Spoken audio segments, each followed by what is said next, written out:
You ask Tiger to calculate. This deals with linear inequalities with one unknown. The final result is x smaller than 9. Let's solve it step by step. Group all constants on the right side of the inequality. Add 2 to both sides.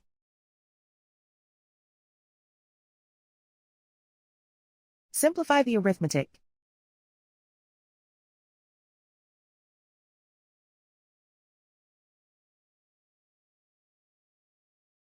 Isolate the x. Divide both sides by 7.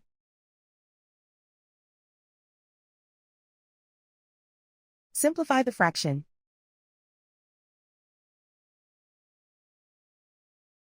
Find the greatest common factor of the numerator and denominator.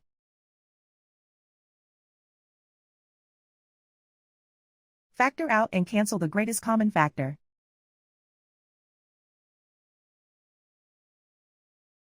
Plot the solution on a coordinate grid. And so the final result is x smaller than 9.